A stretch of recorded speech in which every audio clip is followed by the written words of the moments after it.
بسم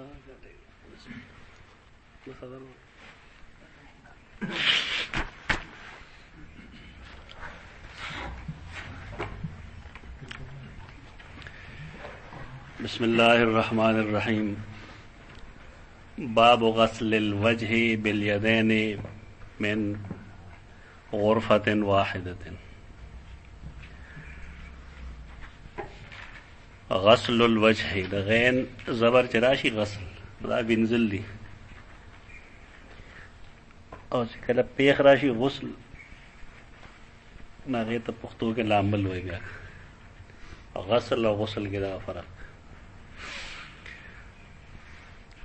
غسل الوجه باب غسل الوجه وہ باب دے حدیث 140 میں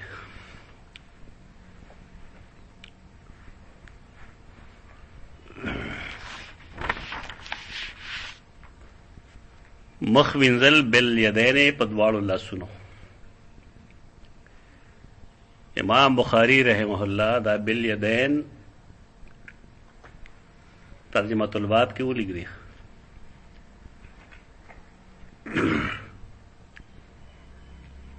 د لوی خلکو خبرې چې هغه لوی او د هغې بنیاد چې کوم دی هغه څه بعضې څیزونه باندې کله هغه د هغې وضاحت ونه کړي نو خلک ویږي داسې ګپ لګوي دی. د امام بخاري رحمه الله نه یوازې بلکې په هر حدیث چې چا سه اعتراض کړی دی یا په محدث اعتراض کړی دی نو هغه ته د حالاتو پته نه وي او پای بنیاد باندې اصول لای چې الناس اعداء لما جهلوا. خلک چې د یو څیز نه بې خبرې نه سره دشمني کوي نو دا اعتراض کوي خلک چې ولې خلک مخ په یو لاس وینځي په دوه لاسو وینځي نو دې باب ته څه ضرورت دا اصل ناپوهتیا ده. اصل دارا چې بعض احادیثو کې راځي چې رسول الله صلی الله علیه وسلم با خپل لاس صرف په خپل خپل مخ صرف په خپل خی لاس وینځه یعنی ګس لاس به سره نه شریکو. د امام بخاری رحمه الله ترجمۃ الباب کې دا خیته ده چې دغه حدیث ضعیف دی. کم حدیث کې چې د مخ د وینځلو لپاره د خی لاس استعمال له صرف د ګس نشته نه حدیث ضعیف دی. ترجمۃ الباب چې کوم دی دا مشیر دې طرف ته دغه اشاره دې طرف ته. کوم محدثین چې تطبیق پیدا کوي په دواړو کې ناغي دا وایي چې ګوره د انسان د اودس کولو یا د اوبو د استعمال طریقې مختلفي. کله خو د یو داسې سیز نه سړی اودس کوي چې دواړه لاسونه پای کې ورډوي لکه د عربو عام جدول وو هلته کې هو ټوټه موټه نه وکړه نه. د عربو د نبی وسلم په زمانه کې ټوټه هونه و چې دواړه لاسونه ورته لاندې ونیسي. خو یا جدول دی جدول معنی تالاب په تالاب کې خلک دواړه لاسونه نه باسي او یا داسې یو سیز دی چې هغې نه په یو لاس باندې خلک اوبه راوباسي او په بل لاس کې اوبه استعمالوي لکه لوټه. د لوټې نه یا د کوزې چې تاسو اوبه اچوئ نه څنګه به اچوئ هغه دواړه لاس ایټ ټایم ډکولی شي او کله ډکه هم بالفرض نستانه به اوبه ضایع کېږي. یا مشک د مشک نه چې یو سړی اودس کوي بالفرض چې یو غاړه یې نیولې ده چې هغه اوبه ضایع نه شي او بلې غاړه نه په هغې د مشک نه چې کوم دی اوبه اچوي نو دی بس چل کېږي دواړه استعمالوي که یو به استعمالوي یا به یو استعمالوي. نو د امام بخاري خپل ذهنیت دې طرف ته دی چې دا کم حدیث کې دا لیکلی دی چې په یو لاس باندې خاص کر په خی لاس باندې مونږ مخ وینځو ګس باندې استعمالو نو دا حدیث ضعیف دی. د ترجمۃ الباب کې هغه طرف ته اشاره ده. خو کم محدثین چې تطبیق کوي ناغیوي حالات د هر سړي د اوبو د استعمال مختلف دي. تطبیق طریقه ودایي چې کده بالفرض یو لاس استعمالي نو یو لاس خو به د اوبو دپاره استعمالوي که نه چې اوبه راواچوي. زمونږ معامله خو اسانه ده ټوټی کې یو لاس کې اوبه واچوه ټوټی نه بیا ټوټی بنده کړه او بل لاس ناغه او په دې بل لاس کې شریک اوس د غسل الیدین برا حصہ غسل الوجه بالیدین برش. مطلب دا دی چې کوم روایتو کې دادی چې په خپل خلاص باندې به اوبر اغسته ناغه دې پورې خاص کا چې اوبه به راغسته پای باندې او بیا چې وکلا غسیز بن کې یا به کې خو نو ګس لاس به هغه سره شریک کو د بیا به په دواړو لاسونو باندې مخ وینځو. تطبیق چې کوم دی دا افضل دی د دې په مقابله کې چې مونږ یو حدیث باندې عمل بیخي پریو په دې کې تطبیق افضل دی. د امام بخاری رحم الله سوچ جدا دی چا په سوچ باندې ته پابندي نشي لګولې چا په سوچ ته پابندي نشي لګولې نو له ما ځان سوچونه یو ځان له فکرې ځان له خبرې دا هغه راځي دا بس د رائے سره توافق هم کولی شي اختلاف هم کولی شي پیغمبر هونه دی چې ته اختلاف نظر نه کو خو هغه خلک چې هغه په دې پورې خاندي چې امام بخاری دا باب سره لګي هود چې مخ په دواړو لاسو وینځل نو دا د هغې دپاره تا ته ما طریقه وښودله چې په دې طریقه به هغه ته پوهی چې د انسان د اودس کولو یا د مخ وینځلو طریقې مختلف وي. کله چې صورتحال داسي چې د دواړه لاس استعمالولی شي نو دواړه استعمال کړي او که صورتحال دا وي چې دواړه نشي استعمالولی نو بیا د یو استعمال کړي. خو مونږ وایو چې که دواړه استعمال کړل نو ښه وایي. خو دې سره دی چې کوم بل شی دی باب کې نو هغه دی من غرفة واحدة غرفه غرفه چونګ چې ورته مونږ وایو الا من اغترف غرفة بيده چا چې ډک خپل لاس اوبه د یو چونګ اوبه واغسته چا په لاس کې نو اوبه به یې راغستلې په یو لاس کې بیا به هغه شریکولی بل ځای دی وایي چې مخ وینځل بالیدین په دواړو لاسونو باندې من غرفة واحدة. اوس وګوره تطبیق چې کوم طریقه مونږ خولې وه دلته به هغه وچلېږي اوس هغه دا چې اوبه راواخله په یو چونګ کې خو دا دواړه به بیا شاملې کړي یو بل سره نو ستا یدین به راشي په یدینو باندې لاس مخ وینځل. د دې باب نه دا هم معلومېږي چې د اوبو استعمال به کم نه کمي. زموږ خلکو خلاص نیولي او هغه دومره ډک کړي چې اوبه دې توی شي. میز کې ترجمه الباب نه څه ښکاري هغه دا ښکاري چې مخ له په یو چونګ کې اوبه راواغستې بیا به هغه په بل لاپه کې ورواچولې هغې نه وروسته بیا په هغې باندې مخ وینځو. دا زموږ چې کومه طریقه د اسراف د اوبو دا غیر شرعي ده. حدثنا محمد بن عبد الرحیم دا استاد د امام بخاری هغه وی مونږ ته خبر راکړه ابو سلمہ بنو خزاعه سره تعلق دی نوم یې منصور بن سلمہ قال اخبرنا ابن بلال مونږ ته خبر راکړه حدیث بیان کړو مونږ ته بلال زوی یعنی سلیمان عن زید بن اسلم عن عطاء بن يسار عن ابن عباس انه توضأ فغسل وجهه انه توضأ دې لپاره مونږه د سنن ابي داود روایت وګورو. اصل کې بعض حدیث داسې وی چې بعض طرقو کې د هغې څه اضافي هغه اضافه چې مخې ته نه وي نو سړی په حدیث پوره نه پوهېږي. دا حدیث په سنن ابي داود کې هم شته دی او په سنن نسائی کې هم شته دی کوم چې دی بیانوي.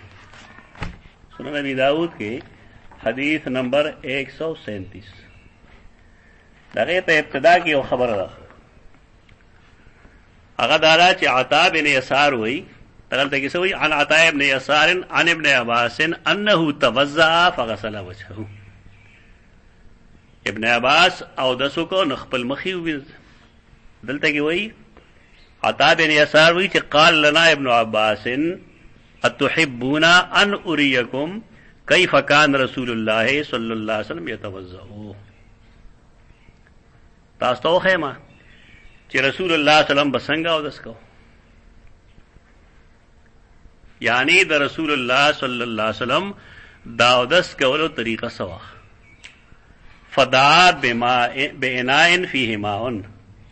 بیا رستا خبره ده کم چې حدیث کې لګي،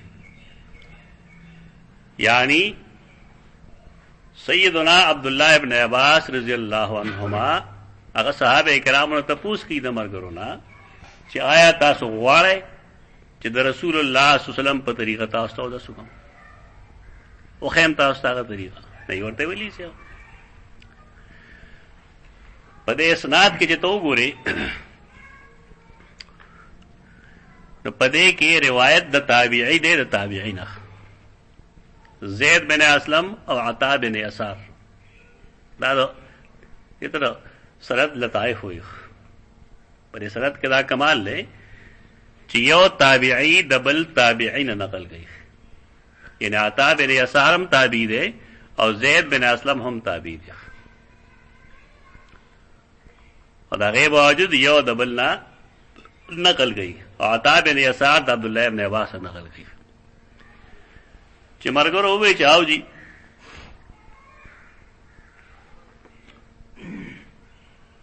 ناغه سے چلو گو او بیرا وخته توزع فغسل وجهه او داسې وکړو ناول خپل مخ ومینځه.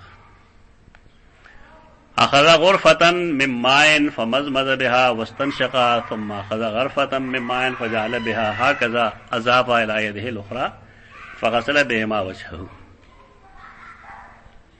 یو خبره باندې ځان په یو تفکر دی غدا چې د مخ وینځل خو فرض دي، دغه شک نشته. پوزه هم د مخ حصہ ده او خله هم د مخ حصہ ده، کنه مخ نه بار دی.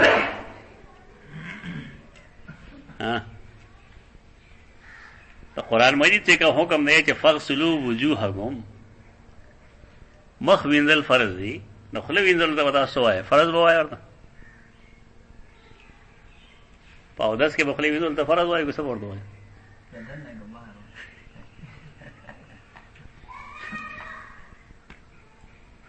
دا اختلافات چې جوړیږي دا څه جوړیږي دي بنیاد په علم باندې، د علم په خبره باندې. د فرضیت چې څوک قائل شي دا یو وجه هم دک ده چې غسل وجه چون کې فرض ده او خلو او پوزه هم د مخ یو حصہ ده، په دې وجه د بعضو قول د فرضیت ځان په دې خبرو په یول غواړي ده. تم خلک اختلاف نه تختی، اختلاف نه لګ تخته ما اختلاف په بنیاد ځان پوهیږي چې اختلاف بنیاد سره په کوم بنیادونو باندې او چې تا دا بنیاد معلوم یو سره د فرضیت قائل یو ته پوه شي چې دا سره د دلیل په بنیاد باندې د فرضیت قائل نو ته برداشت کوي. بس د جمهور رائے دا چې بشک دا د مخ حصہ ده، لیکن د دې ظاهر وینځل فرض دي نه کې دنه تو دن خلق د سنتیت قائل دي. جمهور رائے چې کوم دا ذکر او شاید دا وټی کی ځکه تواتر سره عملوم په دې روان دي. نو که د یو کس دوه کسو دریو کسو لسو کسانو شلو کسانو رائے د خلی یا د پوزې د فرضیت حکمی نه صحیح ده. اوس خدای استدلال د فغسلوا وجوهکم نه ده، کدا تر مخ نه بار غنی نه بیا ټیک.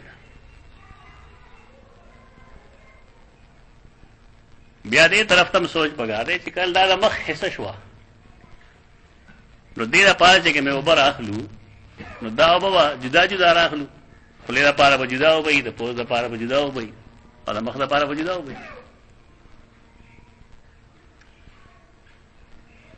حکم عمل چې تواتر سره روان هم په دغه طریقه دی، یعنی اگر چې مونږ ټول دا د مخ یو حصہ غنو لیکن دا غي باوجود عمل تواترن په دغه روان دی چې د خلی لپاره وبو جدا دي، د پوز لپاره جدا دي، او د مخ لپاره جدا دي. په دې کې ته بل رائے نشي پیش کولای، تواتر سره عمل ثابت دی، تواتر سره ثابت دی چې تواتر اس خود دلیل دی.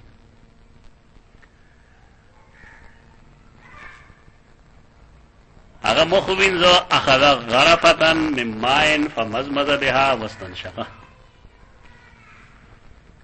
په بیره واغسته چونګې راډک من ماء دوبو فمزمز بها واستنشق، پاغه مزمزه مو کړه استنشاق مو. مزمزه څه مطلب؟ خله کې وباچول، استنشاق پوزه کې وباچول.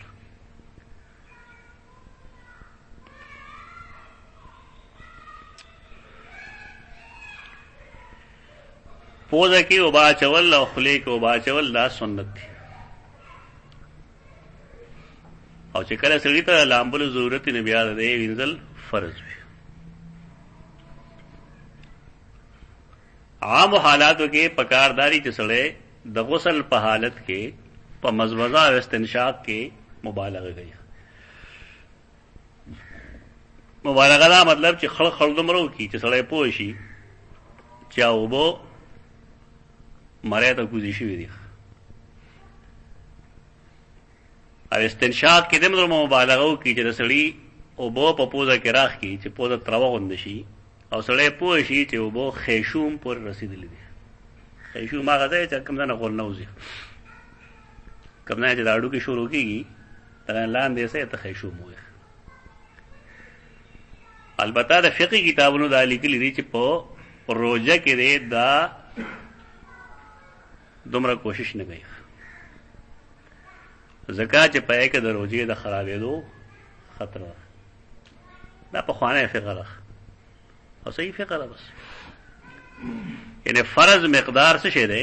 خوله وینځل او پوزه وینځل په غسل کې. او چې سړی کوجه کې نه مبالغه دی وکړي، چې روژې نه مبالغه دی نه کوي. بیا څه فقه تر کلاس فقه هغې ته وایي. تر کلاس فقه بیا دا ده چې کوشش خو یې نه کوي، خو البته ماښام چې کله روژه ماته کي نو بیا د پوزه کې جدا مبالغه وکړي. تر کلاس فقه وایي. تر کلاس فقه دا ده چې یو سړي ماسپښین مازدیګر ماښام منځونه کړي دي او په دغه غسل یې کړي دي. به شوي که به نه شوي؟ او اوس د دې وینځلو څه ضرورت؟ دې ته احتیاط نه وي. تر کلاس فقه ده. دا غلامي ځان کې مه پیدا کوئ. دا مورانو هر فقه ده. کومه فقه چې د کوفې ده یا د بصرې ده هغه ښه فقه ده. خو د هغې نه دې خوا چې کومه فقه نه هغه بس هسې هر چا پکې خپل بخیواله ده. دې کې څه شي احتیاط دی چې یو سړي د سهار مونځ کړی، ماسپښین یې کړی، مازدیګر یې کړی، ماښام یې کړی، ماسپښین یې کړی، ماښام ورته دا وایي روژې ماتې نه وروسته بیا استنشاق وکړه. او دې کې جي احتیاط دی. نو دا مخکري مونځونه بې احتیاطه یې وشو. چا داسې ذهني غلامي نه ده پکار. فقه ټیک ده پکار وي سړی پوهېږي په دې، خو داسې ذهني غلامي ده دې کې څه نشته. مبالغه د نبي صلی الله عمل کې ثابت ده.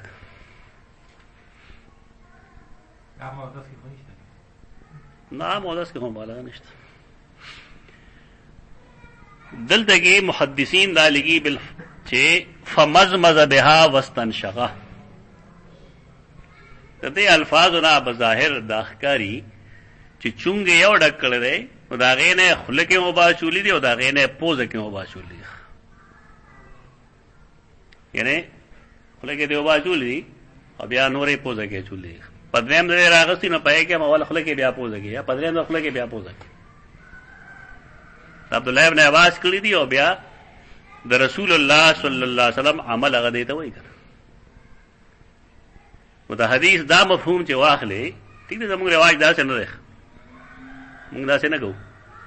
خو که په دې طریقه څوک کوي او ستا علم کې دا خبره راغله کومه چېرته مونږ وښودله نو ته به هغه ته څه ووایې چې دا دی بېدینه دی، یا د ځانه لګیا دی؟ ته د ځانه نه یې لګیا. محدثین د دې حدیث مطلب دغه اخلي او د حدیث د ظاهري هم دغه معلومېږي چې چونګې یو ډک کړی دی او همدغې یو چونګ نه اول خوله کې وباچوي او بیا ته پوزه کې وباچوي. دا طریقه خو زموږ د خلکو اجار دلګو ته وو که نه. عرب خلک یا صحابه کرام هغې خو اینی ټایم مسواک وایي.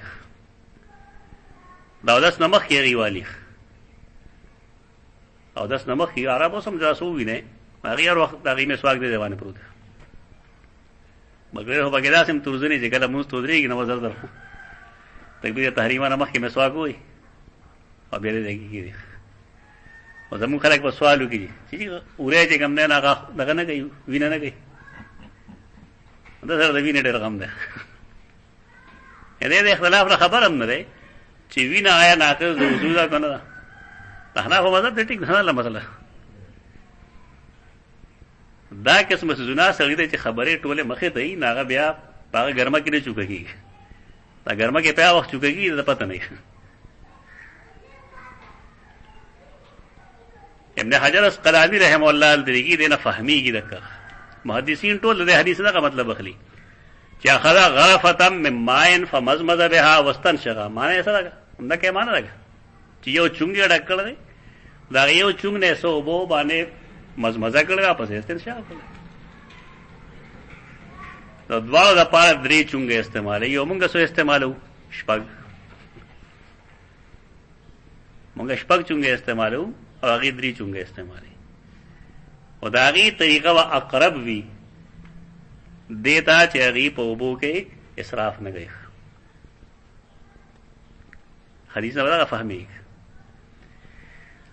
ثم اخذ غرفه من ماء فجعل بها هكذا اضافها الى يده اليسرى فغسل بهما وجهه. بيبل چونګ راډک مې ماين دوبو فجعل بها هكذا، نہ هغه چونګې د بل لاس سره داسې که هكذا اضافها الى يده الاخرى. دا نقشه خیته ده، هغه لاس د بل لاس سره یو ځای داسې چونګې یو ډک کړی دی، لیکن تلې هغه سره یو ځای کنه او به دې کې شامل کړي. اوس دا چې کوم دی لپشو فغسل بهما وجهه، نو په دواړو باندې خپل مخ ووینځه. دا طریقه وکړه عبد الله ابن عباس. تاسو هم دا شان عمل کوئ، پوره لا په منډه کوي. معلومه دا شو چې پوره لا په ډکول نو وکړه، چونګ ډکوللی بیا بوجه بنده کا هغه شریکی کا، نو په دغه باندې ودسوګه. ثم اخذ غرفه من ماء فغسل بها يده اليمنى. دغه ور بیا نه وای، یو ځلې خبر وکړه او تا ویلو مخکې چې وضو مرتن مرتن، وضو مرتين مرتين، او وضو ثلاثا ثلاثا. کله چې مونږ یو ځل اندام مونږ نو فرض عمل مونږ پورا کړی دی، مونږ بکی او چې کله هر اندام دو ځله وینځو نو جواز سمشته دی، درمیاني لار ده. البته د رسول الله صلی الله علیه وسلم همیشه عمل څه شه دی، هر اندام درې درې ځله وینځل اسباغ.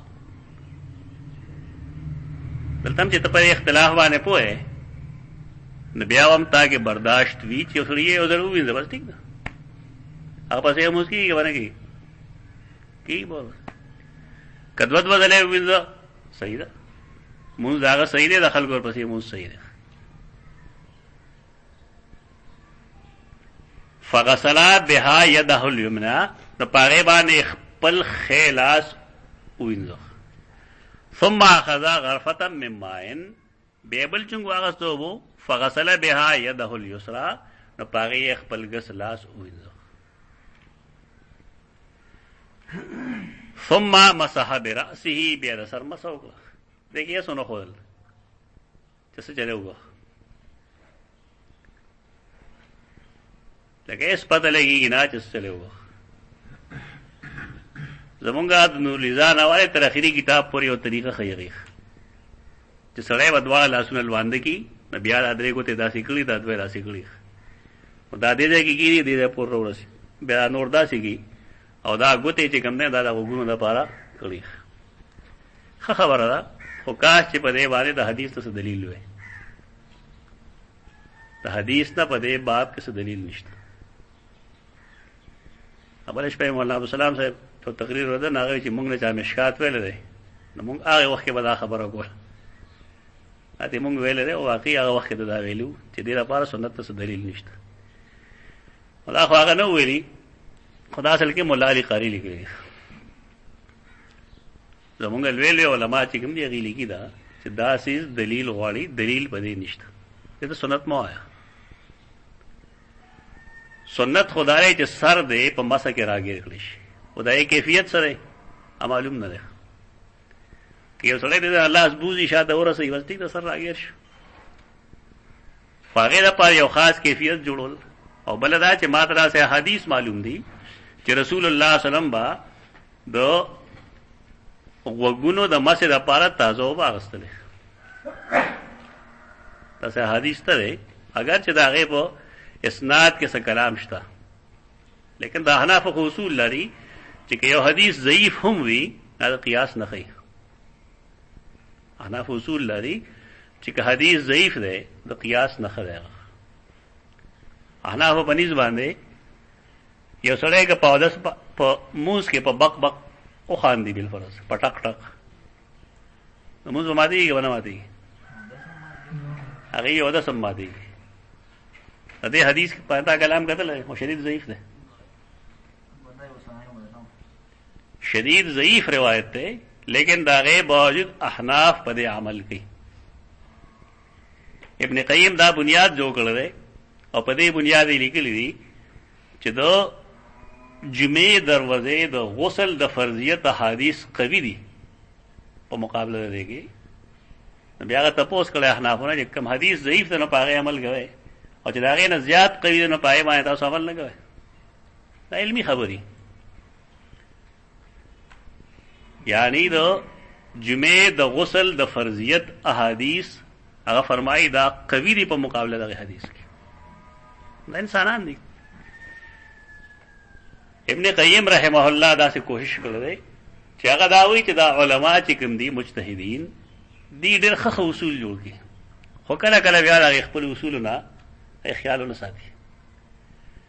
یا د انسانیت بندګیري ده، د نسیان وجه پې راشي، یا هغه اصول خو چونکې ده په خپله جوړ کړي که نه، الهي اصول خو یې نه. نو په دې وجه هر عمل په هغې فټ کېدی نه شي. په دې وجه نه باید ځایونو کې د هغې خپل اصولو مخالفت راشي. دا کتاب نوم دی اعلام الموقعین. ښه خلک شته په دې پاکستان کې، یو شیخ امین الله صاحب نوم یې دی، الله دې ښه ساتي. هغه د اعلام الموقعین نه هغه ځایونه راغستي دي کوم چې امام ابو حنیفه باندې اعتراضات دي.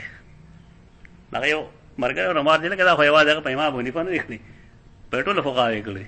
دا نور هم ووایه، دا دشمني ده. د دې نه مقصد تحقیق نه دی. ابن قیم ګستاخ نه دی. هغه دا نه وایي چې امام ابو حنیفه دا غلطۍ کړې. تا ته یو خبره وکړه، خبره چې کله کله فقها یو قاعده جوړه کړي، ای قاعدې باندې هغه ډېر شي څیزونه منطبق کوي، خو باید څومره د قاعدې نه مستثنا راشي. بیا هغه چل نه وایي څه ورسره وکړو. خو دا انساني علم وي داسې، نو په یې کې هغه یوازې د امام ابو حنیفه نه دي کړي، د صحابه کرام هم کړي، د تابعین یې کړي، تبع تابعین یې کړي، بې شمېره ائمه مجتهدین یې کړي. او دلته خلک راځي نه هغه ښیي دا چې امام ابو حنیفه فلان کې دې غلطي وکړه، فلان کې دې غلطي وکړه، فلان کې دې غلطي وکړه، بیا حواله ورکړي په اعلام الموقعین.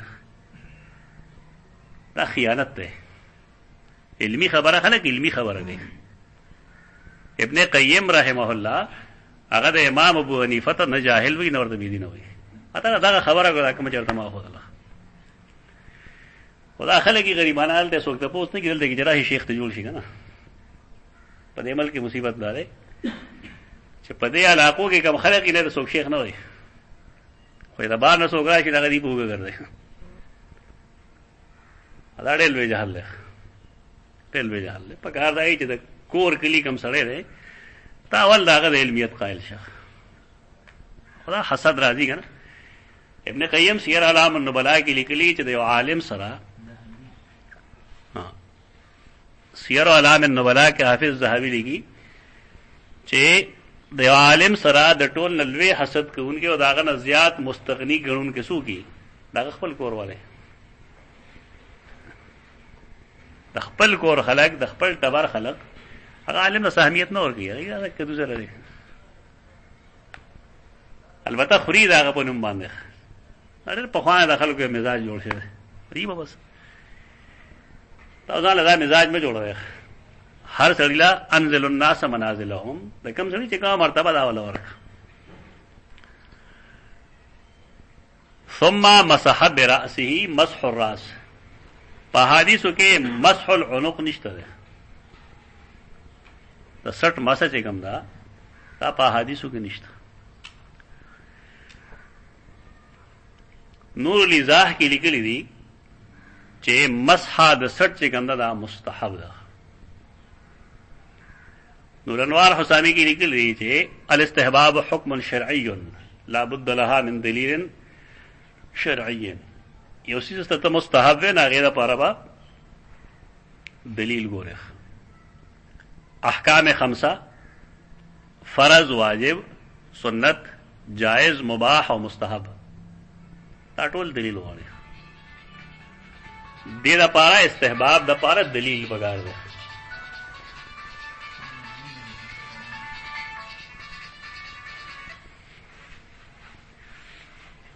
استحباب دپاره دلیل پکار دی. دلیل شته نه. مولا عبدالحی په دې بیا رساله لیکلې ده او کوشش هغه دا کړي چې زه مسح د سټ ثابته کړم. خو کم حدیث چې پیش کړی دی اکثر موضوع دی، لکه مسح الرقبة امان من الغل، مسح د سټ دا د اغلال نه امان دی، موضوع حدیث دی. استحباب په موضوع حدیث نه ثابت دی. کوشش هغه پورا کړی دی، اوس یې نه دی کړی. د نور لیزا چې کوم شارح د امام تحتاوی، یو تحاوی دی یو تحتاوی دی. نو زمون خلک تحتاوی لیکي، هغه تحتاوی لیکي، چرګه هي سره لیکي تحتاوی تحتا. هغه شرح کړی دا د نور لیزا، هغه ته مراق الفلا وایي. هغه مراق الفلا کې هغه لیکلي دي مسح الرقبة مستحب ورپسې لیکي للحلقوم فإنها بدعة. یعنی دا احنافو مسلک داره چې د سټ مسح مستحب ده، په دې ورپسې دا لیکي چې د حلقوم مسح بدعت. زموږ خلک داسې کوي که نه داسې کوي؟ داسې کوي. هغه خو پرېښی دی، داسې کوي، دا بدعت. د سر د مسح طریقه داره چې رسول الله صلی الله علیه وسلم با لاس شاته بوتلل حتی بلغ الی القذال، تر دې چې لاس به قذال ته ورسېدل. قذال دې ځای کې یو کوتاړی غوندی، دغه ته قذال وایي. نیلوي رحمه الله موږ ته ویل که دغې ته سټ وایي نو ټیک ده، که دغه ځای ته سټ وایه نو خو ټیک ده، بس استحباب راغی وایي. او که نه دغې نه ښکته ته سټ وایه د هغې دپاره به دلیل پکار دي، دپاره دلیل نشته. څومره چې احادیث مونږ کتلي دي د رسول الله صلی الله علیه وسلم د سر مسح یو به بس، دا نه وه چې بیا رسو سټ او بیا دغه نه وه. د غوږونو مسح جدا ښکاره ثابت ده، لیکن د سټ جدا مسح هغه په هېڅ حدیث کې نشته. خدای چې سړی ځان دی نه یو طرف ته کي، باس پې کوي یا نه کوي پتن دروله، خو د سټ د مسح نه ځان ورو دی خوږه. که په دې باندې شرعي حجت نشته، چې په یو شي شرعي حجت نه نو په هغې باندې ټینګار هم مه کوه، خلکو سره بحثونه هم مه کوه، ضرورت نشته. مال خلک تپوس کوي چې سارې مالې فرض مونځ شي نو په یې سنت کېږي که نه کېږي، ورته یم ته رقم ځای هغه ځای مطابق به جواب کوي چې اوسلی ته دي زه فلاني ځای یم د ګلیاړی یم، هغه پلانکي چا یم، ورته وایي ته مه کوه، پسه لګی. ځکه دا خلکو د خپلو علماو نه بلکل پیغمبران جوړ کړي. چاته دا وایي چې جومات کې مه کوه، کور کې وکړه، خیر مسلې نه مسله مه جوړه وکړه چې د مسلې نه اوس مسله جوړه کړه. خلک چې پوهېږي نه نو خامخا هغوی بس رد عمل وي د هغوی. شیخ القرآن رحمه الله خبره به وه چې اوده ځان ته مه ویښوه، په ارام کې نه، اوده ځان ته مه ویښوه، مسله باندې عمل کوه بس. فقها دا لیکي چې د سحر سنت چا نه قضا شي نه هغه نور خاطب نه رسته وږي. دلیل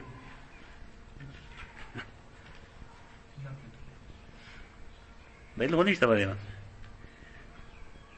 او چې کوم خلک یې پرېږدي نو تاسو په ایمان ووایئ چا کړي وروستو.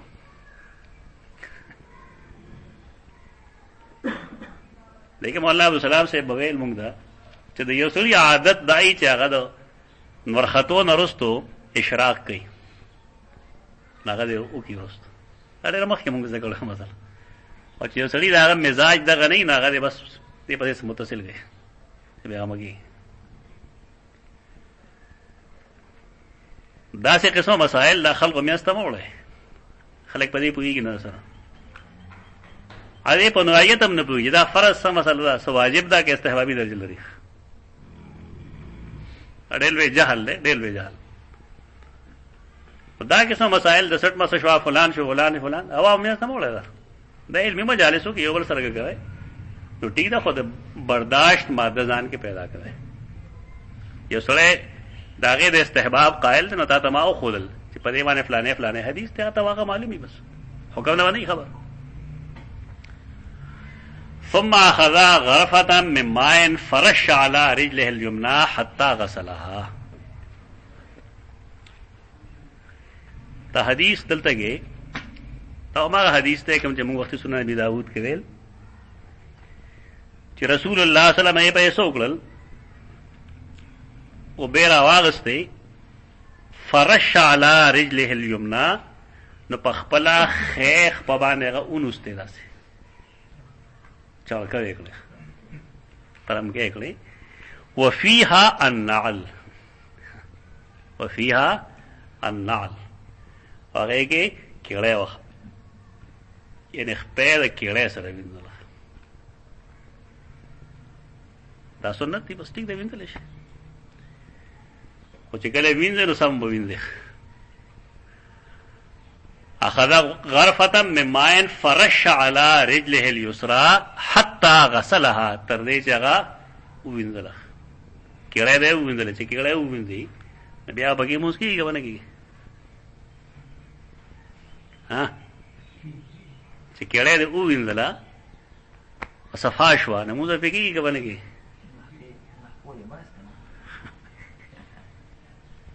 مطلب دا چې دا پیزار چې کوم دی دا اودس دپاره نه وباسي، پاکې کو خپې پکې مو وینځله، نو پای کې د مونځ د نه کېدو څه کم دلیل، څه دلیل دی چې پیزار کې مونځ نه کېږي؟ پیزار کې که مونځ نه کېږي د هغې وجه به دا وي چې دا ګندی پلیتي، خو چې کله پلیتي نه دي نو مونځ پکې کېږي.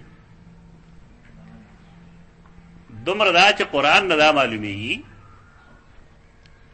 چې کله سړی د الله دربار کې ودرېږي نو دی دی پیزار وباسي.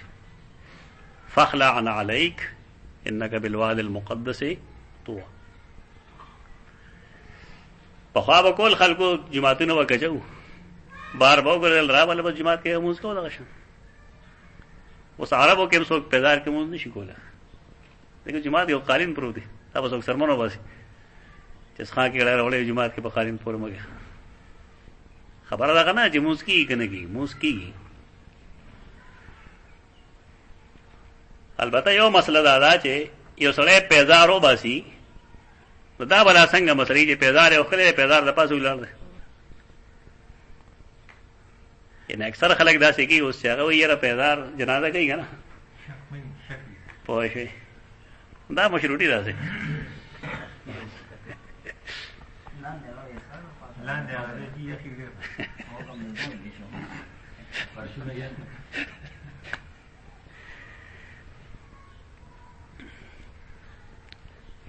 دلته کې په سنن ابي داود حدیث کې دا راځي چې ثم مسح بيديه يد فوق القدم ويد تحت النعل. رسول الله صلی الله علیه وسلم دواړه داسې ومږلې چې مخ یې ومږله او د هغې د نعل لاندې ځای یې ومږه. لیکن دا روایت کې دا حصہ چې کوم دا ثم مسح بيديه، دا اضافه به دې کې منکر ده. د دې راوي چې کوم دی هشام بن سعد د منکر الحدیث دی، دا اضافه صرف دغه په روایت کې ثابت ده. د نورو محدثینو په روایت کې دا نه ثابت، نو دا ټوکړه په دې کې دا منکر ده، یعنی د ثقه رواتو خلاف یې کړی دی، قابل عمل نه ده.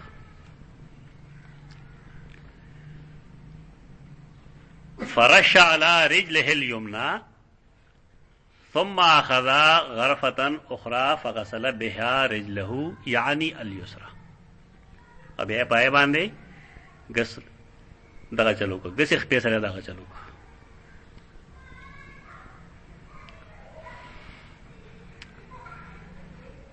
دلته کې دو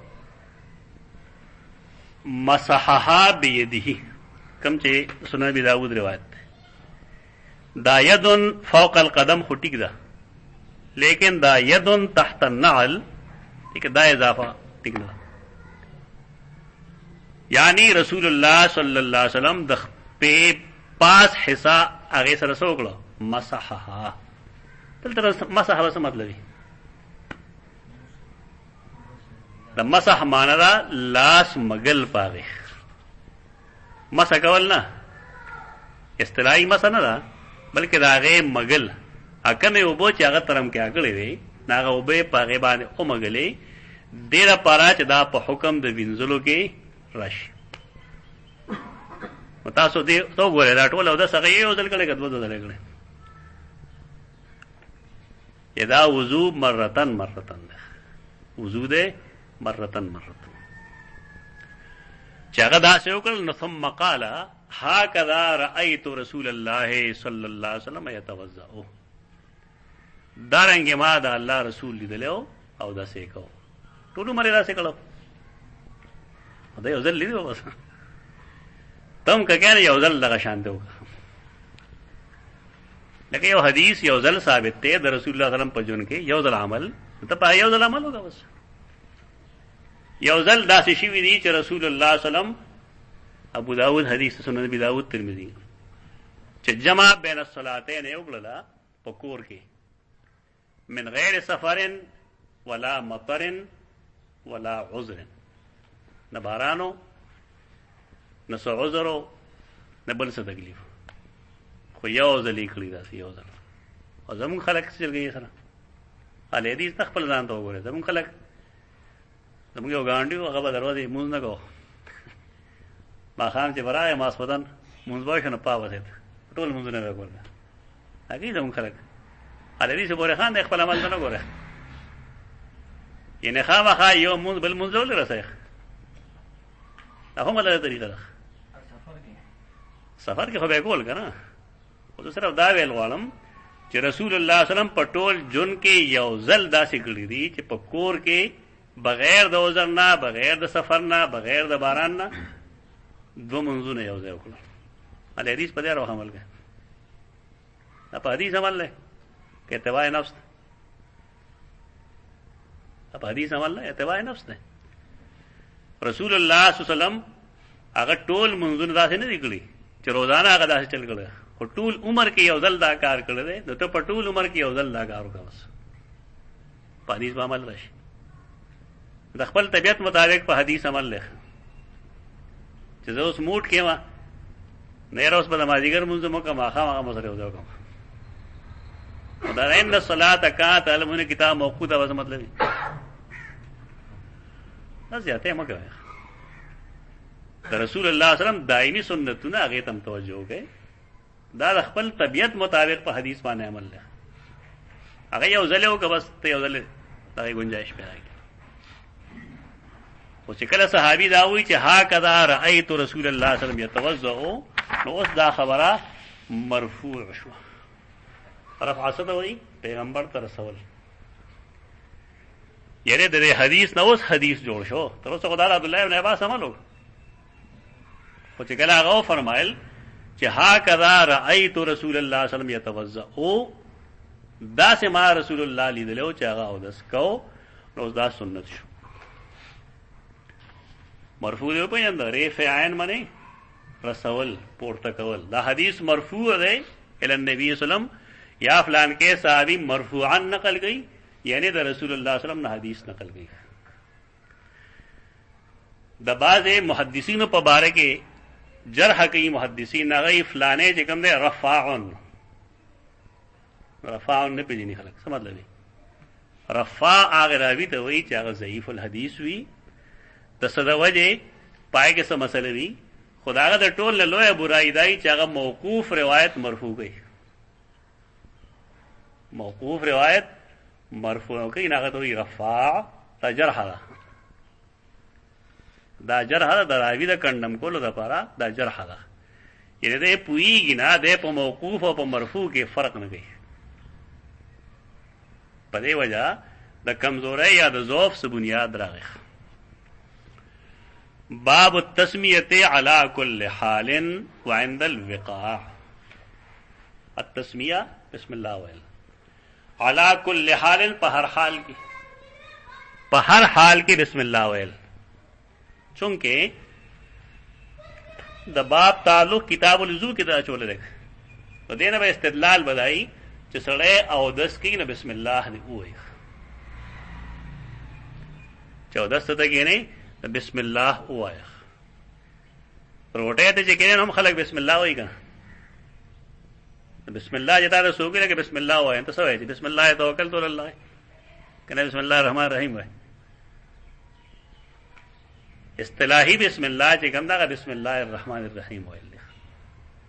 تفصیلي ذکر کو ګوره تاسو هغه بسم الله توکلت علی الله ما اسکار کې کړی دی مستون اسکار کې بسم الله څنګه دی روټۍ را پر موږ نه هیر شوی بسم الله و برکت الله بسم الله والا برکت الله. دا روایتونه قابل عمل نه دي قابل عمل نه بسم الله بس یوازې بسم الله سره روټۍ کافي کېږي یا بسم الله الرحمن الرحیم. نو تسمیه علی کل حال په هر حال کې هر حال دا مطلب چې کله سړی سکار کې شروع کوي او جائز کاری بسم الله دی وایي. وعند الوقاع وقاع څه ته وایي جماع ته وایي. وعند الوقاع او په وخت د وقاع کې د جماع کې دا عطف چې کوم دی دا عطف د خاص ته په عام باندې مراد څه شی دی اهتمام. څنګه چې سړی دا اودس د شروع کول نه مخکې بسم الله وایي نو دارنګه جماع د شروع کول نه مخکې د څه وکړي بسم الله وایي. البته د بعض صحابه کرامو طریقه شته داسې چې هغوی به د جماع نه فارغ شو بیا به دعا کوله. هغې لپاره ما کتاب راوړی ښیم درته انشاءالله. حدثنا علي بن عبد الله قال حدثنا جرير عن منصور عن سالم بن أبي الجعد عن كريب عن ابن عباس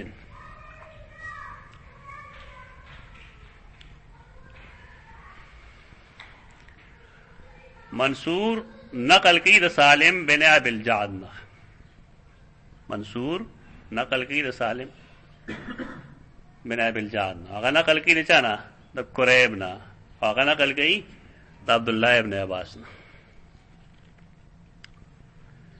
يبلغ النبي صلى الله عليه وسلم حدیث واغره سو چاته رسول الله صلی الله علیه وسلم تا جریر چې کوم د حدیث کې لیکل دی جریر ترے جریر بن عبد الحمید جریر بن عبد الحمید. منصور چې کوم دی دا ابن المعتمر دی دا دی من صغار التابعین. منصور سالم او قریب دا درې والا کم چې یو بل نه نقل کوي دا درې والا تابعین دي. اسناد کی لطیفه دا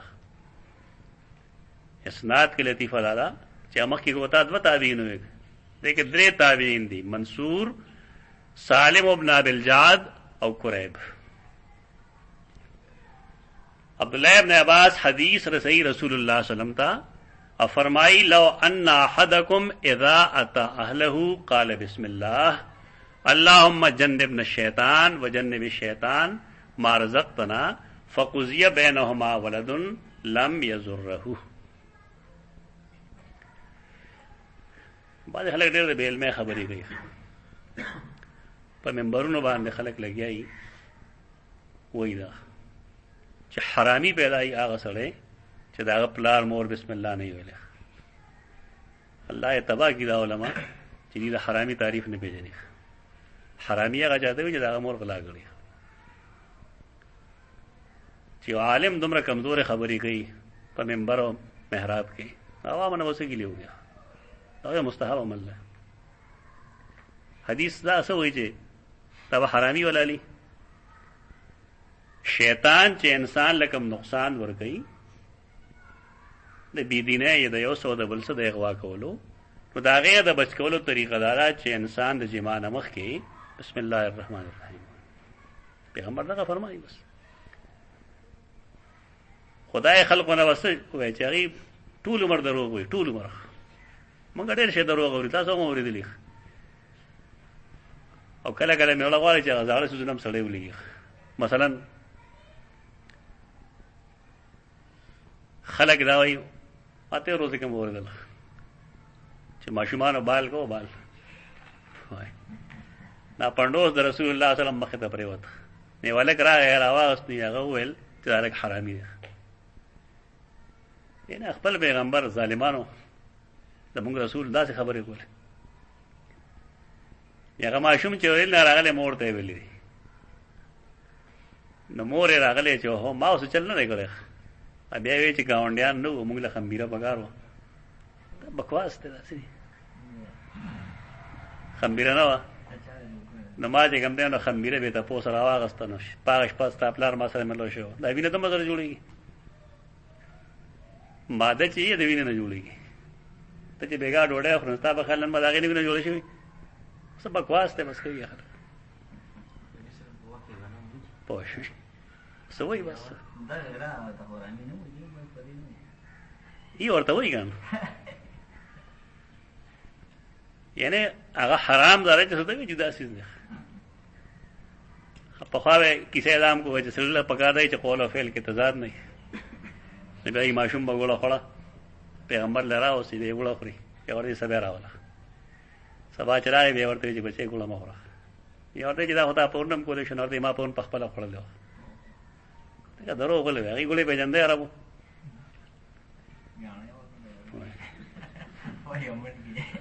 کوم چې هوښیار دی نه یو د ګوړې په ځای کجوره وایي. یو سړي کجوره وایي نو ما ورته کجوره خوړل که څه نقصان نه. دې خلکو ته پیغمبر څه ښکاري نه خالص کافر دی. کله کله زما جویني اقوال خوښي جویني وایي چې پیغمبر باندې څوک وایي چې زولټ کافر ده. دا امت کې د یو فرد رایه ده جویني کله کله ځان بالکل صحیح وایي. دومره دروغ ښه کافرانو په پیغمبر نه ته بولي چې کله دروغ وایي ظالمه دا دروغ دی. لو ان احدکم اذا اتى اهله دا د رسول الله صلی الله علیه وسلم ترغیب ورکولو طریقه ده. که په تاسو کې یو تن کله چې خپل اهل ته راځي او دې څه وایي بسم الله د الله د نوم امداد اللهم جنبنا الشیطان الله مونږ د شیطان نه ډډې دکي وجنب الشیطان ما رزقتنا او شیطان په ډډه کې د هغې اولاد نه کوم چې تا مونږ له لیکل دا وایي فقضیه بینهما قضیه بینهما څه مطلب شو فیصله به وکړي دې په منځ کې نه الله چې کوم ولد ورکوي دی له ولد کومه فیصله الله کړې ده ورله ورکي او هغه بچی پیدا شي نو لم یضره شیطان واغله ضرر نشي ورکولی. دې څه مطلب دی چې بس دا عمله کوي نه مطلب دا چې هغه عام بچي کوم د شیطان د شر نه بچ کېږي نو دا ماشوم به د شیطان د شر نه بچ وي. دا مطلب دا مطلب نه چې شیطان په بدوانې خپل اثر نه ښکاره کوي یا د بغیر د مونځ ضرورت نه وي د حج ضرورت به نه وي یا د اعوذ بالله من الشیطان رجیم ولې ضرورت به نه وي. دا نه دی مطلب دا چې شیطان کې د هتکنډې استعمالي د خلقو د ګمراه کولو لپاره نو دغه ځای کې به شیطان بعض خلقو دلته کې توریتن یا استعارتن ویل دي چې شیطان ورسره لګیږي معمولیان ښکاره لګوي شیطان ورسره جما کوي وایي یو ځای کې پیغمبر دا کوم ځای ویلي چې شیطان ورسره جما کوي لګي دروغ وایي دروغ دی. رسول الله صلی الله علیه وسلم دومره کچه خبرې نه کوي د کچو خلکو نه کچه خبرې خلک اوري هغه دا قسم خبرې نه کوي. هغه صرف دا وایي چې انسان لا د شیطان نه ځان بچ کول پکار دی او په قرآن عمل پکار دی. قرآن څه فرمایي یا ایها الذین آمنوا قوا انفسکم واهلیکم نار. خلکو خپل ځان مسلمانانو خپل ځان او دارنګې خپل اهل و عیال دا تاسو بچ ساتئ د اور نه. نو څنګه چې د اور نه بچ کړه شیطان هم بچ کړه. ترجمه الباب څه تعلق دی حدیث ای سره څه تعلق دی هغه دک کوي چې کله په دغه حالاتو کې سړی بسم الله وایي نو پکار دی چې د اودس دپاره هم بسم الله ووایي. او تا حدیث اورېدلی دی چې کل امر ذی بال لم یبدا فیه بسم الله الرحمن الرحیم وقت واعظم. اگر چې هغه روایتونو کې څه مسله وه لیکن د امت عمل د دې دلیل دی چې د هر جایز کار په شروع کې د سړی بسم الله الرحمن الرحیم ووایي. عبداللہ بن مسعود رضی اللہ عنہ عمل امام ابن ابی شیبہ لیکل دے مصنف کے حدیث نمبر 17439 اور راجل 9 صفحہ 335. علقمہ شاگرد د عبداللہ بن مسعود. علقمہ وی کہ ان ابن مسعود کان اذا غشی اہلہ فانزلہ. ابن مسعود چې وکلا اذا غشی اهله لفظی معنی سره چې خور بشه په خپل کور والا فانزل او راکوز بشو ناغه درست به ویل چې اللهم لا تجعل للشیطان فيما رزقتنا نصیبا. الله ته چې موږ له اولاد راکې نه پېګه د شیطان برخه مقرر. یعنی د عبدالله بن مسعود عمل دې پسې د کشان ده چې د فراغت نرستو وګله خوزګار شنه بیا دغه شان دعا کوله. عبدالله بن مسعود رضی الله عنه هغه چې سکړی دی رسول الله صلی الله علیه وسلم هغه د امت لپاره پای کې خیر ګڼل دی. فرمایلی تمسکو بعهد ابن ام عبد. تمسکو بعهد ابن ام عبد. ابن ام عبد دا عبدالله بن مسعود کو نیت دنه دا فهمیږي چې کسړی په غسل کې نو دیسو ذکر اسکار کولی شي قرآن نه سیوا قرآن نه علاوه ذکر اسکار کولی شي. مثلا د کامره ویل واړو ځان په دې پوهېږه لکه سړی وایي چې سړی کله په غسل کې دی بجې د الله نوم نه اخلي د کافر د الله نوم نه اخلي. قرآن بنوي قرآن هغې دپاره شرط دا دی چې د انسان به لویه پلیتی نه په وړه پلیتی کې هغه هم ویلی شي بغیر ټچ کول نه. د امت چې کوم جمهور طریقه ادا کړه. البته که صرته جنابت لامبل پکار دی نو د اعوذ بالله هم ویلی شي د بسم الله هم ویلی چې روټۍ خوري نو هم دی بسم الله ویلی شي السلام علیکم ورحمت الله به دې کې ګناه نه.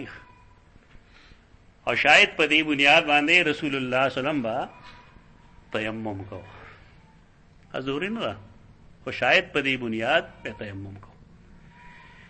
اب اور نیٹ باندې یو چیز مې کو ته پسې تلم نه اخر کې پاتې خبر راوته دا غي تعلق چې عام انسانانو سره ده نو خدای چې سړی پای ځان پوي کې هغه استمنا بالیت خبره کوله چې بای ځوانان ځان ماده او باسي په لاس باندې مستربیشن ورته انګریزي کې استمنا بالیت بیا وی چې دا ځوانان استمنا بالیت کوي او په باتروم کې گئی او چې کله فارغ شي نه بیا ال تولام بي هغه نه بشمیره بیماری پیدا شي. خلق ځان باید چې پوهیږي په خبره باندې چې زمونږ دین خو بالکل واضح دی. د رسول الله صلی الله علیه وسلم څه طریقه وه پردان کې زما مرګ نه واده وکړو چې دوه هفتې شنه بیمار وو. ما ته پوسو کې مې راکته خو سمدستي نه لام بجر دی ما ته خدای مې تبلیغ دی ما ته چې فوري ولام مې نو مې تبلیغان الله دې خو بس پوهیږي نه په خبره باندې انسان چې کله دا عمل وکړي نو دی کې انسان ته یو حرارت پیدا شي. ته حرارت غزیری وایي طبعی حرارت ته انسان کې انسان نه چې ترکیو پورې دغه حرارت غزیری نه ختم شوی او د علماء بي یا خپل آله تناسل او ویني د بیماری دا پکاره چې دا علماء په منبرونو بیان کی او زمونږ خلک په دین کې شرم کوي یا چې شرم کوي ټول قوم دا شان شي برباد شي بس ځوانه دا وشي مردانگی چې نارینه برباد شو دا ختم شي کې سبا دي شو. اصول لای چې څوک لامبي بالفرض دا ټیم د لامبلو نه دی. رسول الله صلی الله علیه وسلم دا سم کړی دی چې د شپې امهات المؤمنین ټول سره ملو شوی دی او سحر کې بیا لامبل دي بلکې کله دا سم شوی دی چې د سحر سنت یې کړی دی ویری دی او جمعه تراغله اقامت شروع شوی دی او کادا یکبر نه دی چې الله اکبر وي ورته یاد شو چې ما د لامبل پګارو بیا راغله د کورې لامبل دی او بیا تل دی البته بیا صاحب چې پګیره کې او پسر کې بدل کیږي دا سيزونه الله د پیغمبر نه قصدن امدن کوي چې خلقو ته دین معلوم شي. دا دین نه دی، دین تقاضا نه ده چې ته ما سوتن د بالفرض جما وکړه بیا وسلام به چې سار بیا وړو پاسې نه ډبډو پرو دی درو وای بس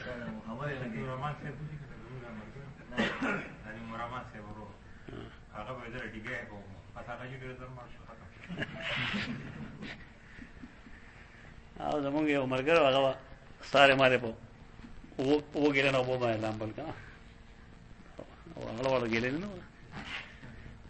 نو سکول ملګري خو هم پوره یې که کله کله هغه ډېر کارېدل او هغه بیا ټول وال نو مرحلکانه یې ولې نه جوړ په وګیله نه یې لامبلې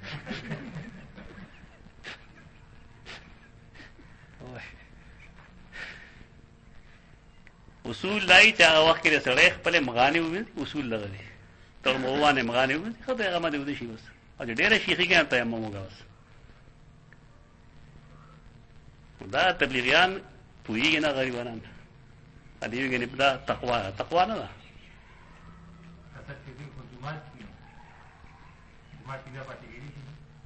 پاتې کېدی شي ولې شي باندې بهر دی وځي بس طبعي ګرمي ختمېدلو باندې تقریبا نیمه غنټه درې پوره ټایم لګي نه دی خو احترام ورته پیښ شي کنه احترام ورته پیښ شي نو حرارت غزيري چې هر مینه 30-35 منټ لګي نو پکار چې بعد لګټه لایوږي اندرسته ولام به پدا نه چې بس ته جماعت څنګه فارغېږي ورته بس لام به دا طریقه نه ده دا زکامونه اکثر جوړیږي ولې جوړیږي ته دې وجه ده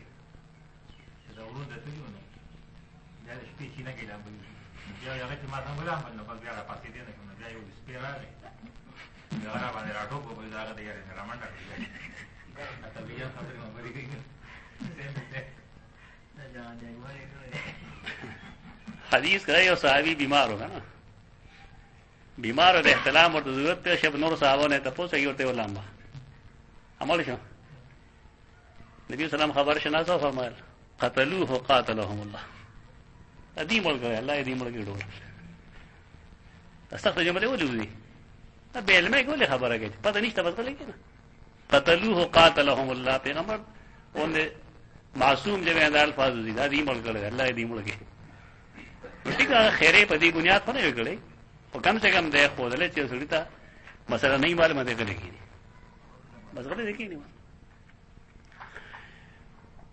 باب ما یقول عند الخلاء خلا زمونږ دا نه وي اردو دا ته خلا وي خلا څه لګه خلا نه ده خلا ده خلا هغه ځای چې هغه خالی د انسانانو ساينس کې خلا هغه ځای چلته اکسیجن نه بیا هوا نه خالی بس خلا یخلو خلوا وخلا خالی کېدل خلا ته ولې خلا وي الته انسان یوازې دوه کسه یا درې کسه ورته باتروم ته نوځي خو ځان له ځان نوځي څه کوته خلا وي خلا دوران کې وسړې سوي الته وسګي مونږ ډېر مخکې دا مسله زده کړې وه ما یو کتاب کې لیکلی وو استکار کې ما لیکلی دي چې کله سړی بار ته کیني د بې پرده کېدو نه مخکې دا دعا وکړي دې کې لګو پروګرام ولته کې هلته جماعت یې ملو شم سره دی په شان ته ما ته یې راځي تا موږ ته مسله اسانه کړې ده ما څنګه نو ما ته یې چېرې موږ به دې ته حیران و چې خلا ته سړی ځي نو دې اعوذ بالله وایي نو موږ وایي چې موږ دا ټول پټې خلا دی که نه هغه باتروم نه و که نه ټول پټې خلا دی نو زه به اعوذ بالله څه ټایم وایم ما ته ستا کتاب وکړه ته مونږ اسکار هغه وخت ډېر وړو کړو نو پای کې دا خبره مونږ ځکه چې بې پرده کېدو نه مخکې مطلب ده دا الله کار اخلي که نه انسان په دې کې څه نشته دی الله کار اخلي بس بعضې کسان یې بعضې کارونو لپاره پیدا کړي حدثنا آدم قال حدثنا شعبة عن عبد العزيز بن صهيب قال سمعت أنسا يقول كان النبي صلى الله عليه وسلم إذا دخل الخلاء قال اللهم إني أعوذ بك من الخبث والخبائث كان اذا دخل الخلاء دیکھ بتاویل کہ كان اذا اراد دخول الخلاء کان اذا اراد دخول الخلاء زکا چې په بیت الخلاء کې د ذکر اذکار نه منع ده. بیت الخلاء کې خو د پلیته ځای ده، دا پلیته ځای ده. یو داسې ځای دی چې دا پلیته لکه داسې باتروم دی، واشروم چې پای کې ټایلټ نشته، نو پای کې د ذکر کولی شي که نه. یعنی یو ځای کې ته پیشاب کې ګند اچوي نو ټیک دال دی کې ته ذکر اذکار نشي کولی. خو چې یو ځای کې ته پیشاب نه کوې، نه پای کې د پیشاب ځای دی، صرف د لامبلو ځای دی، نو پای کې به سړی ذکر اذکار کولی شي که به نشي کولی؟ هغه سني داسې دي.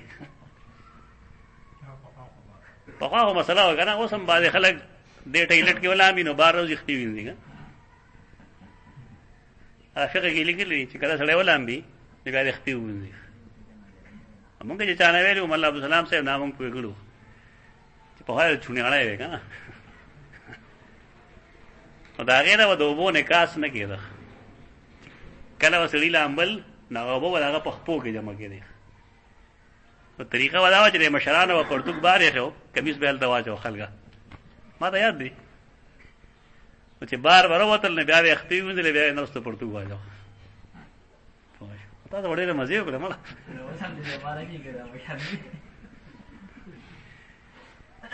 دا فقهاو د خپلې زمانې فقه لیکلې وه چې سړی کله ولامبي نو خپې دی بیا وینځي. نو صحیح وایي چې کله د غسل اوبه بالفرض وځي نه او زما خپو کې جمع شي دي نو خپې خو پلیتې دي که نو چې زه بار روزم نو خپې به ووینځم. خو زمونږ باترومونه خو داسې نه دي که نه، دیکھو چې مونږ لامبو نو اوبه ټولې بهېږي. نه فقها چې څه لیکي نه صحیح لیکي، خو هغه خپل ما ته ته وایي چې ماحول تناظر کې ته ونه ګورې نو ته به یې پورې خان دی. بیا مینس کې هغې د خپل ماحول مطابق صحیح لیکلي وو، خو زموږ ماحول هغه نه دی. حکم چې نه پوهېږي فقه پکې نه وي نو هغه اوس هم هغې پورې نښتي. اګر هغه فقاهت نه شو، فقاهت دا دی چې هغه د څه وجې دا لیکلي چې تا ته وجه معلوم وي نو خبر به سمې. من الخبث والخبائث، خبث په دې باندې بحث کو ګوره اذکار کې ما کړی دی. خطابي وایي چې دا خبث نشي ویلی، خبث نشي ویلی، فلان فلان کې پې لیکلی. جمهور دا یې خلاف کوي چې دا خبث هم ویلی شي او خبث هم ویلی شي. خبث د خبیث جمع دی او خبائث د خبیثتو جمع دی. په دې دا یو سوال به راځي چې مخکې نه خو تا جناب د اودس خبره شروع کړې ده، وضو چې ورته وایي چارندام پای کې ته کم کم ځای تړلی، اوس یې پکې بیت الخلا اوس راوسته، استنجا اوس کې. دلته کې ابن حجر ډېر جوابونه کړي خو هېڅ جواب ته نه جوړ شه. کرماني په دې دا اعتراض کړی دی. کرماني د بخاري لومبنی شارح دی چې امام بخاري رحم الله څنګه چل کړی دی چې د وضو په میانځ کې د بیت الخلا ذکر کوي دي صورت خپل ټایم باندې پکارو کنه. خلک اول استنجاو کی نه غیر وروسته بیا راځي ودس. ابن حجر بشمیره جوابونه ته کوشش کړی دی، دې جوابونه نه جوړیږي. جواب اصل دارا چې امام بخاری رحمه الله تا خپل کتاب جمع کړی خو لیکن دا مرتب کړی نو، ترتیب دا شاګردانو کړی دی. په دې وجه باندې دی کې د غلطۍ امکان موجود دی. په دې لحاظ چې ترتیب کې د غلطۍ مونږ هم کله کله څو جملې لیکو که نه د پکار دی چې مونږ وایي دا جمله دلته نه وه پکار دلته پکار وه. بیا امام بخاري ته چونکې ټایم میلو نه شو، تصویر یې کړو، کتاب یې لیکلو، خو ټایم نه شملو د دوباره نظر، دریم ځل نظر، څلورم ځل نظر، نو په تبویب کې دا مسائل پیدا شوي دي. حقیقت دغه دی. ابن حجر ته بشمیره جوابونه کړي دي خو پکې یو جواب صحیح نه دی، درست جواب پکې نشته. جره ولې څه وجه ده؟ کله وي تردن للباب، کله یو څه وي، کله بل څه، جواب نه دی. صحیح هم دغه ده کوم چې د محققینو رایه ده چې امام بخاری رحمه الله تبویب خپله کړی دی، عناوین یې خپله مقرر کړي دي، لیکن بیا بیا نه دی اوزګار شوی چې په دې کتاب بیا بیا نظر واچوي او صحیح تبویب وشي. لیکن څه فرق خو نه غورځي، څه مرتبه د انسان ته نه راورځي. تابعه ابن عرعر عن شعبة وقال غندر عن شعبہ اذا اتى الخلاء اذا دخل الخلاء برسو اذا اتى الخلاء کله چې باغی خوال راغی. وقال موسى عن حماد اذا دخل. وقال سيد بن زيد حدثنا عبد العزيز اذا اراد ان يدخل. دا ټول په دې وای چې هغه زمانو کې هغه بار یا هغه بول به د انسان ابا ډوغل ته نتلل بلکې ورکوټ ډوغلو دا غي بدبو بوا اوسم تاسو کې د بار علاقو تلل شي دا غي یو ځای کې یو کمره جوړ کړی او په کې ورکوټ غو ډوغلی زیات نه زیات یو 2 فوټي الته خلک ځان فارغ کی بیا یو پلاستیکي خیر هغه د پاسه کیږي یعنی بدبو په هغه مکان کې هر وخت موجود دي. دلته زمون خلک څه وایي اوسن خانو د باترومونو مخالفت به کول ته سره مخالفت کوي مارته ولې بیا چې د فرعون ایجاد نه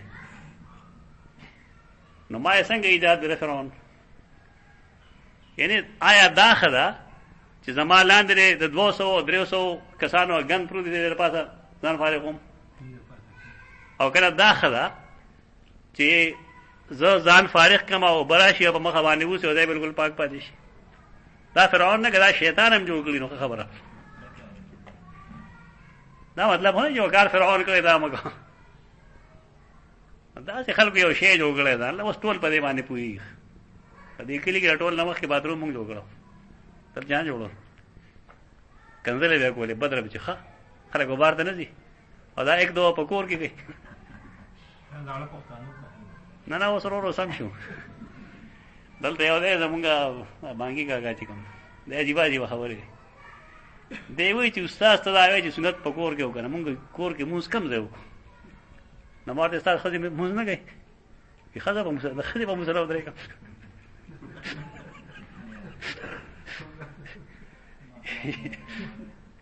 دا عجیب و غریب ذهنیت دی نه چې خځه غالبا انسان بنئ نو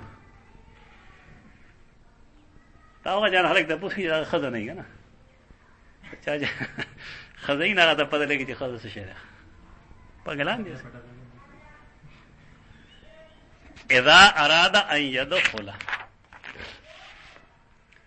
دلته کې ابن حجر اسقلانی او له بحث کړي دا غي د جملې تاسو زم اسکار کې عملي کړی دی وی چې عبد العزيز بن صہیب سے کم دے هغه نقل لے چې اذا دخلتم الخلاء فقولوا بسم الله اعوذ بالله من الخبث والخبائث.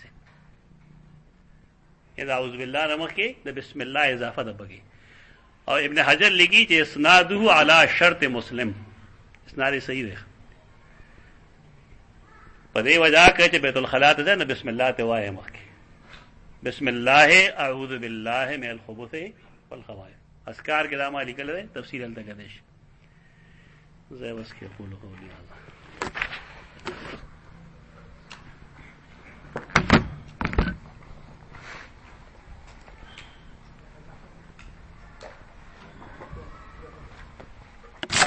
تو ایک